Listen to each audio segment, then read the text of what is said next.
नमस्ते दोस्तों। 10 मई की शाम को भारत पाकिस्तान संघर्ष में युद्ध विराम की घोषणा की गई। विदेश सचिव विक्रम मिस्री ने कहा कि पाकिस्तान के डीजीएमओ यानी मिलिट्री ऑपरेशंस के महानिदेशक ने हमारे देश के डीजीएमओ को दोपहर 3:35 बजे फोन किया। इस कॉल पर दोनों पक्ष सहमत हुए कि शाम 5 बजे IST से जमीन, हवा, समुद्र और हर जगह गोलीबारी और सैन्य कार्रवाई बंद कर दी जाएगी। ये युद्ध विराम होने वाला था, लेकिन लोगों को इसकी जानकारी डोनाल्ड ट्रंप के सोशल मीडिया पोस्ट से मिली। ट्रंप ने कहा कि बातचीत रात भर चली अमेरिका की मध्यस्थता में, जिसके बाद भारत और पाकिस्तान ने पूर्ण और तत्काल युद्ध विराम पर सहमति जताई। लेकिन कुछ ही घंटों बाद पाकिस्तान ने युद्ध विराम का उल्लंघन शुरू कर दिया। अगर पाकिस्तानी हार जाते हैं तो वे फिर से हमला करने के लिए लौट आते हैं। जो ठीक ठीक हुआ उसकी रिपोर्ट्स अब भी स्पष्ट नहीं है, लेकिन एक बात साफ है, पाकिस्तान की सेना और उसकी सरकार पर भरोसा करना मुश्किल है।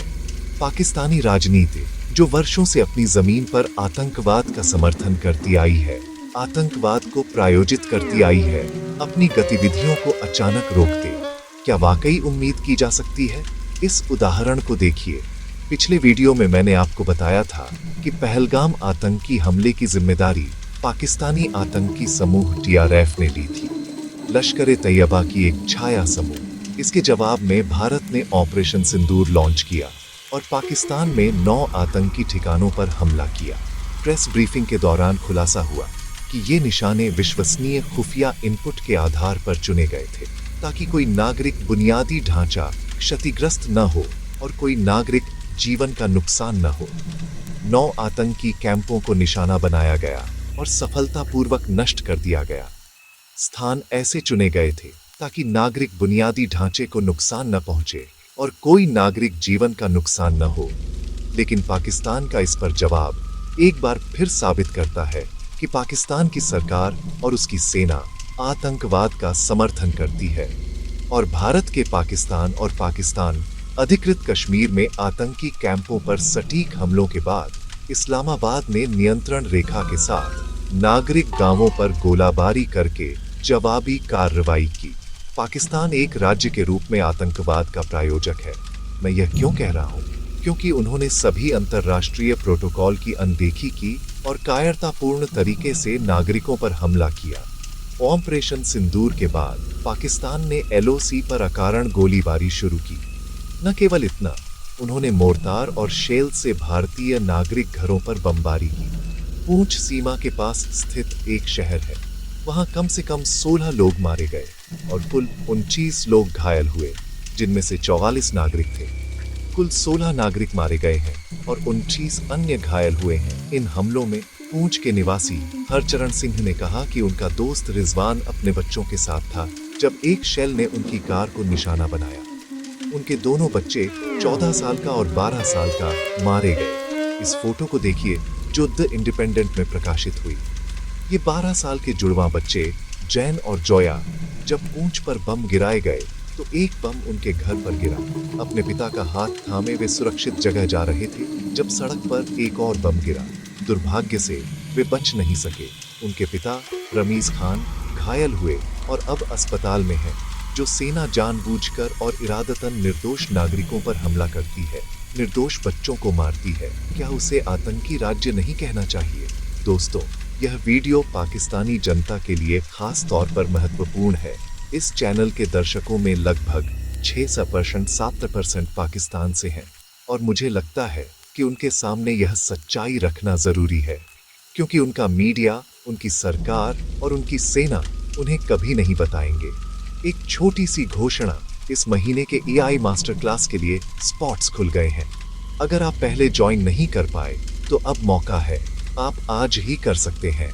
इस लाइव वर्कशॉप में मैं आपको 25 से ज्यादा AI टूल्स का इस्तेमाल सिखाता हूं ताकि आपकी जिंदगी ज्यादा उत्पादक और कुशल बने।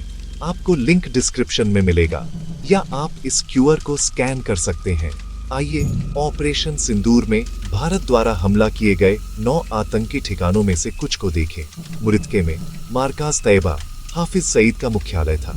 हाफिज सईद, जिसे 2008 में संयुक्त राष्ट्र ने आतंकवादी घोषित किया था, 2012 में अमेरिका ने उसके सिर पर $10 मिलियन का इनाम रखा था। ये लश्कर ए तैयबा आतंकी समूह का तंत्र केंद्र था। दूसरी जगह जो निशाना बनी थी वह मार्काज सुबहान अल्लाह, ये मसूद अजहर का बेस था। 2019 में उसे भी संयुक्त राष्ट्र ने आतंकवादियों की सूची में डाला। ये जगह उसके आतंकी संगठन जैश ए मोहम्मद का मुख्यालय थी। तीसरा ठिकाना था मुजफ्फराबाद में सैयदना बिलाल कैंप। वहां लश्कर और जैश के भर्तियों को ट्रेनिंग दी जाती थी। और किसने यह ट्रेनिंग दी? पाकिस्तान की स्पेशल फोर्सेस। चौथा ठिकाना था मुजफ्फराबाद में सवाई नाला कैंप। वहां पहलगाम आतंकी हमले में शामिल आतंकियों को ट्रेनिंग दी गई थी। बाकी 5 ठिकाने समान थे। आतंकियों के लिए एक प्रारंभिक इंडक्शन सेंटर, एक इंडोक्रिनेशन सेंटर और यहां तक कि एक ट्रेनिंग कैंप। इन जगहों ने उन्हें आतंकी हमलों को अंजाम देने की तैयारी में मदद की। आतंकी हमलों में जहां न केवल भारतीय मारे जाते हैं बल्कि कई पाकिस्तानी भी मारे जाते हैं। क्या आप पेशावर स्कूल नरसंहार को भूल गए? 2014 का वह दिल दहला देने वाला आतंकी हमला जहां कम से कम 122 निर्दोष बच्चे अपनी जान गंवा बैठे। पाकिस्तान में उस स्कूल त्रासदी पर लेटेस्ट तालिबान के भयानक हमले से मौत का आंकड़ा 140 से ऊपर पहुंच गया, लगभग सभी युवा छात्र। पाकिस्तान में एक आतंकी संगठन टीटीपी ने इस आतंकी हमले की जिम्मेदारी ली थी। टीटीपी का मतलब तहरीक-ई-तालिबान पाकिस्तान। आप सोच रहे होंगे इन दो खबरों के बीच क्या लिंक है? लिंक ये है कि अगर कोई जगह आतंकियों का अड्डा बन जाती है तो वहां के उनके बच्चे भी असुरक्षित हो जाते हैं। एक और लिंक देखिए। यह खबर टाइम्स ऑफ इंडिया में कुछ दिनों पहले प्रकाशित हुई थी। इसी टीटीपी ने पाकिस्तान आर्मी के 20 लोगों को मार डाला और बलूच विद्रोहियों ने 2 को। इससे कुछ दिन पहले बलूचिस्तान लिबरेशन आर्मी या बीएलए ने बोलन में एक पाकिस्तानी सैन्य वाहन पर हमला किया। इस आईईडी हमले में पाकिस्तानी आर्मी के 8 सैनिक मारे गए और 6 गंभीर रूप से घायल हुए। इससे एक हफ्ते पहले बीएलए ने एक और आईईडी हमला किया। 10 पाकिस्तानी आर्मी के जवान मारे गए। यह बलूच लिबरेशन आर्मी थी जिसने पाकिस्तानी अधिकारियों के काफिले को निशाना बनाया। इस हमले में 10 पाकिस्तानी आर्मी के जवान मारे गए। आधिकारिक अनुमानों के अनुसार पिछले 20 वर्षों में टीटीपी ने 80,000 से ज्यादा पाकिस्तानियों को मार डाला है। आपको यह कहावत सुनी होगी कि अगर आप वैमनस्य के बीज बोओगे तो शांति की उम्मीद नहीं कर सकते। कुछ दिनों पहले पाकिस्तान के रक्षा मंत्री ख्वाजा आसिफ ने स्काई न्यूज से बात करते हुए इसकी स्वीकारोक्ति की। न्यूज प्रेजेंटर याल्दा हकीम ने पूछा, क्या वह स्वीकार करेंगे कि पाकिस्तान का इन आतंकी संगठनों को समर्थन, सहायता, ट्रेनिंग और फंडिंग देने का लंबा इतिहास रहा है? क्या आप स्वीकार करेंगे सर कि पाकिस्तान का इन आतंकी संगठनों को समर्थन और सहायता और ट्रेनिंग और फंडिंग देने का लंबा इतिहास रहा है? इस पर ख्वाजा आसिफ ने जवाब दिया कि उन्होंने यह गंदा काम पिछले 3 दशकों से यानी 30 वर्षों से किया है, अमेरिका के लिए, पश्चिम के लिए और ब्रिटेन के लिए भी। खैर, हमने यह गंदा काम संयुक्त राज्य अमेरिका के लिए लगभग 3 दशकों से किया है और पश्चिम, जिसमें ब्रिटेन शामिल है, उन्होंने कहा कि यह एक गलती थी और इसलिए उन्हें पीड़ित होना पड़ा। वह एक गलती थी और हम उसी के लिए पीड़ित हुए। मार्च 2019 में पूर्व पाकिस्तानी प्रधानमंत्री इमरान खान ने भी इसकी स्वीकारोक्ति की थी। उन्होंने कहा कि जिहादी संगठन अमेरिका की अगुवाई वाली अफगान युद्ध के सोवियतों के खिलाफ अफगानिस्तान में समय से मौजूद है और वे दशकों से वहां सक्रिय हैं। इमरान खान ने अतीत की गलतियों को स्वीकार किया था, लेकिन आज उन्होंने सच्चाई को स्वीकार नहीं किया। उन्होंने कहा कि पाकिस्तान ने अब सभी ऐसे जिहादी समूहों को बंद कर दिया है कि उनके लिए कोई जगह नहीं है। इसी तरह ख्वाजा आसिफ ने अतीत की गलतियों को स्वीकार किया, लेकिन वर्तमान स्थिति पर वे इनकार मोड में थे। जब स्काई न्यूज के एंकर ने उल्लेख किया कि पाकिस्तानी आतंकी संगठन टीआरएफ ने पहलगाम आतंकी हमले की जिम्मेदारी ली और यह लश्कर-ए-तैयबा की एक शाखा है। आप लश्कर-ए-तैयबा की एक शाखा की बात कर रहे हैं। इस पर उन्होंने जवाब दिया कि लश्कर-ए-तैयबा अब पाकिस्तान में अस्तित्व में नहीं है, कि यह विलुप्त हो चुका है। मैं आपको बताता हूँ, लश्कर-ए-तैयबा एक पुराना नाम है। ये पूरी तरह निष्क्रिय है, यह अस्तित्व में नहीं है। पाकिस्तान की इनकार की आदत को कांग्रेस नेता शशि थरूर ने जल्दी ही उजागर कर दिया। कुछ दिनों पहले वे अल अरबिया चैनल से बात कर रहे थे और उन्होंने कहा कि पाकिस्तान सब कुछ नकारने का मास्टर है। भूलिए मत कि पाकिस्तान नकारने का मास्टर है। पहले पाकिस्तान ने 26/11 मुंबई हमलों में अपनी भूमिका से इनकार किया था, लेकिन जब एक आतंकी जिंदा पकड़ा गया तो उन्हें बाद में स्वीकार करना पड़ा। शुरू में पाकिस्तान ने ओसामा बिन लादेन के बारे में कुछ न जानने का इनकार किया था और फिर ओसामा पाकिस्तान के आर्मी बेस के पास एक सैन्य कैंप में पकड़ा गया। ऐसी पाखंड, यह ऑपरेशन सिंदूर इसलिए किया गया क्योंकि बहुत सारे परिस्थितिजन्य साक्ष्य थे, खुफिया इंटरसेप्ट्स थे और भारत ने उनके आधार पर कार्रवाई की। अन्यथा भारत क्यों कार्रवाई करता? सब कुछ कहने के बाद भारत को पाकिस्तान से क्या हासिल होता है? भारत एक स्टेटस क्वो पावर है। ये पाकिस्तान के पास जो कुछ भी है उसे कुछ नहीं चाहिए। ये अपनी अर्थव्यवस्था को बढ़ाने, अपनी हाई टेक्नोलॉजी को सुधारने और अपने युवाओं के लिए भविष्य प्रदान करने पर केंद्रित है। यह पाकिस्तान द्वारा अकेला छोड़ दिए जाने से पूरी तरह खुश है और यह पाकिस्तान को अकेला छोड़ देगा। शशि थरूर ने कहा कि ये हमले सटीक और संयमित थे। हम कोई नागरिक जीवन का नुकसान नहीं चाहते थे। कोई नागरिक या सैन्य स्थल पर हमला नहीं किया गया। यह हमला रात में किया गया ताकि सुनिश्चित हो कि आसपास कोई नागरिक न हो और हमले के स्थान न केवल भारतीय अधिकारी बल्कि अंतरराष्ट्रीय खुफिया समुदाय ने भी उन्हें आतंकी स्थल सूचीबद्ध किया है। फाइनेंशियल एक्शन टास्क फोर्स, जिसे FATF कहा जाता है, एक संगठन है जो वैश्विक मनी लॉन्ड्रिंग और आतंक फाइनेंसिंग पर नजर रखता है। यह विभिन्न देशों को उनके आतंकी संबंधों के आधार पर ग्रे लिस्ट या ब्लैक लिस्ट पर डालता है। पाकिस्तान 3 बार उनकी इंक्रीज्ड मॉनिटरिंग ग्रे लिस्ट पर रहा है। सबसे हालिया जून 2018 में था। FATF ने पाकिस्तान के लिए अपनी स्थिति सुधारने के लिए एक एक्शन प्लान बनाया जिसमें 34 आइटम सूचीबद्ध थे, सभी आतंक फाइनेंसिंग और मनी लॉन्ड्रिंग से संबंधित। पाकिस्तान ने इन पर कार्रवाई करने का वादा किया और अक्टूबर 2022 में पाकिस्तान को इस ग्रे लिस्ट से हटा दिया गया। लेकिन इसके ठीक बाद पाकिस्तान ने क्या किया, इस रिपोर्ट को देखिए जो 2 महीने पहले की है। इंटेल लैब के जियो इंटेलिजेंस रिसर्चर डेमियन साइमन ने इंडिया टुडे को इन सैटेलाइट इमेजेस का विश्लेषण करने में मदद की। यह खुलासा करता है कि जैश-ए-मोहम्मद का सबसे व्यापक रूप से मान्यता प्राप्त बेस बहावलपुर में 2011-12 की तुलना में 2 गुना हो गया है। अब यह 18 एकड़ में फैला है। दिसंबर 2022 के अंत में जब पाकिस्तान को FATF की ग्रे लिस्ट से हटाया गया, इस साइट पर निर्माण की गति उसी समय तेज हो गई। इंडिया टुडे की ओपन इंटेलिजेंस टीम ने पाया कि 16 फरवरी को उस्मान ओ अली कैंपस पर जैश-ए-मोहम्मद की एक सभा हुई। यह जगह आतंकी भर्ती और फंड रेजिंग के लिए इस्तेमाल होती थी। और अब यह रिपोर्ट देखिए जो 5 महीने पहले दिसंबर 2024 की है। एक फ्रेंच मैगजीन है स्पेक्टेकल डू मोंडे, जिसके एडिटर इन चीफ एंटोइन कोलोना ने एक आर्टिकल लिखा, जैश-ए-मोहम्मद पाकिस्तान में परेशान खेल। इस रिपोर्ट में कहा गया कि प्लैनेट लैब्स वेबसाइट पर सैटेलाइट फोटोज हैं जो दिखाते हैं कि बहावलपुर में 2 जैश-ए-मोहम्मद के अड्डे हैं, मार्काज सुभान अल्लाह और उस्मान ओ अली मस्जिद। ये छिपने की जगहें आतंकियों के लिए इंडोक्रिनेशन और ट्रेनिंग के लिए थी। सैटेलाइट इमेजरी के अलावा प्रत्यक्षदर्शी खातों से पता चलता है कि वे खुले में चलाए जाते हैं और इनमें से एक कॉम्प्लेक्स पाकिस्तान सैन्य बेस से केवल 8 किमी दूर है। रिपोर्ट ने हाईलाइट किया कि बहावलपुर में जैश-ए-मोहम्मद फिर से उभर रहा है।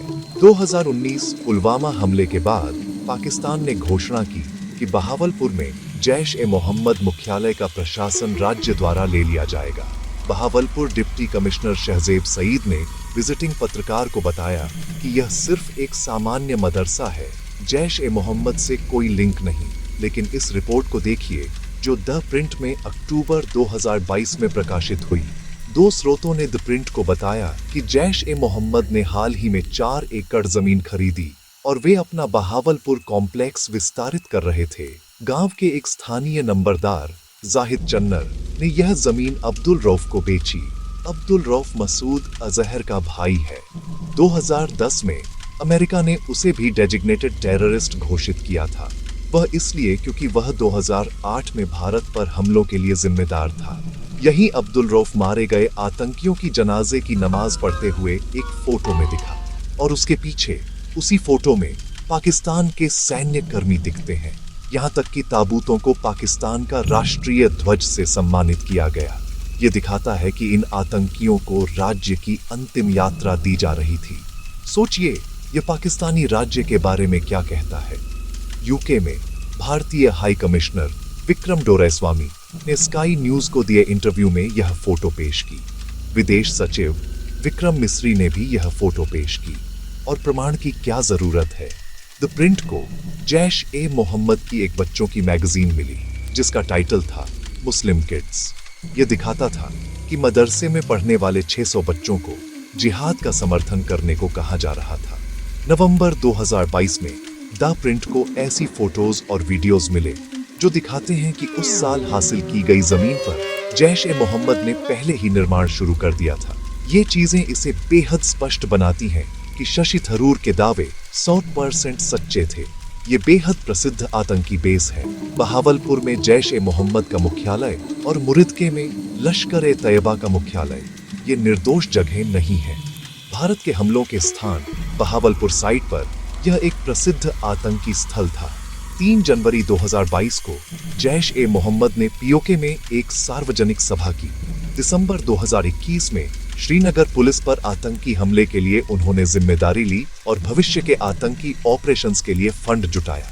हमें पाकिस्तानी सरकार से पूछना चाहिए, उन्हें यह महसूस करने के लिए कितने और प्रमाण चाहिए कि ये आतंकी संगठन अभी भी उनके देश में सक्रिय हैं। सबसे अजीब बात यह है कि पाकिस्तानी राजनीति एफएटीएफ को बेवकूफ बनाने में कितनी सफल रही है। एक काम कीजिए, जाकर उनका ट्विटर हैंडल टैग कीजिए। उनका ट्विटर हैंडल है FATF न्यूज। इस वीडियो का लिंक उनके साथ टैग कीजिए और मांग कीजिए कि इन प्रमाणों के आधार पर पाकिस्तान को फिर से उनकी ग्रे लिस्ट पर डाल दिया जाए। यहाँ IMF को भी जांच के दायरे में होना चाहिए। उन्होंने पाकिस्तान के लिए $2.3 बिलियन का लोन पैकेज मंजूर किया। IMIM नेता ओवैसी ने पाकिस्तान को मानवता के लिए खतरा घोषित किया। उन्होंने इस फंड को इंटरनेशनल मिलिटेंट फंड कहा। यह इंटरनेशनल मॉनेटरी फंड नहीं है, वे पाकिस्तान को इंटरनेशनल मिलिटेंट फंड दे रहे हैं। वे IMF के एग्जीक्यूटिव बोर्ड पर हैरान थे और कैसे अमेरिका, जर्मनी और जापान ने इसकी सहमति दी। वहां USA, जर्मनी और जापान है, वे इसकी सहमति कैसे दे रहे हैं। हमारी जमीन, हमारे घर और हमारे सैनिक हमले के अधीन हैं और उन्हें $1 बिलियन का लोन मिल रहा है। अब तक हम जैश-ए-मोहम्मद के बारे में बात कर रहे थे, अब लश्कर-ए-तैयबा के बारे में बात करते हैं। कुछ दिनों पहले भारतीय सरकारी एजेंसी NIA ने सुप्रीम कोर्ट को बताया कि 2021 में मुंद्रा पोर्ट पर जब्त 2900 किलो हेरोइन लगभग 210 बिलियन रुपए की थी। यह लश्कर-ए-तैयबा की नार्को ट्रैफिकिंग स्ट्रैटेजी का हिस्सा था। हमारे देश के युवाओं को ड्रग्स बेचकर भारत को अस्थिर करने और पैसे से आतंकी गतिविधियों को फंड करने के लिए additional solicitor general Aishwarya Bhati ने कोर्ट को बताया, पहलगाम में निर्दोष पर्यटकों को गोली मारकर उन्होंने भारत के साथ क्या किया। उन्होंने समझाया कि पहले भी अफगानिस्तान से भारत लाए गए समान कंसाइनमेंट्स, ये ड्रग्स दिल्ली के नेपसराय और अलीपुर इलाकों के वेयरहाउस में स्टोर किए गए थे और फिर इन्हें बेचकर मिलने वाले पैसे को लश्कर-ए-तैयबा को रूट किया गया। उन्होंने कहा कि याचिकाकर्ता कबीर तलवार, जिसने बेल के लिए याचिका दायर की थी, इस ड्रग सिंडिकेट का हिस्सा था। Adani ports and SEZ limited ने तब अक्टूबर 2021 में कहा था कि 15 नवंबर से उनके सभी टर्मिनल्स पर वे पाकिस्तान, अफगानिस्तान और ईरान से सभी कंटेनर कार्गो हैंडलिंग बंद कर देंगे। लेकिन इस रिपोर्ट को देखिए, दिसंबर 2021 की मैरीटाइम गेटवे.com से। ये 1 महीने भी नहीं बीता था कि उन्होंने अपना फैसला वापस ले लिया। इस खबर को देखिए, जुलाई 2022 की, केवल 7 महीने बाद गुजरात एंटी टेररिस्ट स्क्वाड ने एक कंटेनर से 70 किलो हेरोइन जब्त की। यह 350 बिलियन रुपए की थी। कहां जब्त हुई? मुंद्रा पोर्ट के पास से। एसजी ने कोर्ट को बताया कि 2021 ड्रग सीजर केस में एक प्रमुख गवाह, एक रिटायर्ड कस्टम्स अधिकारी, संदिग्ध परिस्थितियों में मृत पाया गया। एक हलफनामे में एनआईए ने कहा था कि नार्को ट्रैफिकर अफगानिस्तान में था। पाकिस्तान की आईएसआई और ईरानी मिडलमैन की मदद से उसने 2900 किलो से ज्यादा वजन वाली हेरोइन अफगानिस्तान से ईरान भेजी और फिर भारत आयात की। यह टैल्क पाउडर के भेष में आयात की गई। लश्कर ए तैयबा का गठन 1986 में जिया उल हक के इस्लामीकरण प्रक्रिया के दौरान हुआ। संयुक्त राष्ट्र सुरक्षा परिषद ने कहा है कि इस संगठन ने कई आतंकी ऑपरेशंस किए हैं। दिसंबर 2001 का भारतीय संसद हमला, जुलाई 2006 के मुंबई लोकल ट्रेन बॉम्बिंग्स और यहां तक कि 26 से 11 हमले वे ही जिम्मेदार थे। International security expert Ashley Tellis ने कार्नेगी एंडोमेंट फॉर पीस के लिए एक आर्टिकल लिखा। उन्होंने लिखा कि शुरू से ही पाकिस्तान लश्कर का पक्ष लेता रहा है। लश्कर आतंकी डेविड हेडली ने कहा था कि 2008 में मुंबई हमलों के लिए उसने पाकिस्तानी खुफिया अधिकारियों के साथ समन्वय किया। एक समय लश्कर ए तैयबा ने एक चैरिटी विंग बनाया, जमात उद दावा, लेकिन अमेरिका, ऑस्ट्रेलिया और संयुक्त राष्ट्र के अनुसार दोनों विंग्स के बीच कोई फर्क नहीं है और दोनों को बैन किया गया। मार्च 2019 में पाकिस्तान ने इस जमात उद दावा को भी बैन कर दिया। अब ये 2022 हडसन इंस्टीट्यूट रिपोर्ट देखिए। यह पाकिस्तान का एकमात्र जिहादी संगठन था जो पाकिस्तान की सिक्योरिटी एस्टेब्लिशमेंट के राष्ट्रवादी इस्लामी लक्ष्यों से मेल खाता था। कहा गया है कि बलूचिस्तान में अपनी एजेंडा लागू करने के लिए पाकिस्तानी सरकार लश्कर ए तैयबा के जमात ए दावा पर निर्भर रही है। इसे पाकिस्तान में इस्लामिक स्टेट से लड़ने के लिए भी तैनात किया गया है। सोचिए, पाकिस्तानी सरकार एक आतंकी संगठन का इस्तेमाल धारण की गई धमकियों से लड़ने के लिए कर रही है। एक देश के लिए इससे बुरा हालात क्या हो सकता है? यही कारण है कि पाकिस्तानी जनता को जागना चाहिए। इन चीजों के कारण पाकिस्तान नर्क बन गया है। 2024 के ग्लोबल पीस इंडेक्स रिपोर्ट को देखिए। इस लिस्ट में 117 देश हैं। पाकिस्तान 140वें स्थान पर है। पाकिस्तान में रहना इतना असुरक्षित हो गया है, यह कई पाकिस्तानी रिपोर्ट्स से भी स्पष्ट है।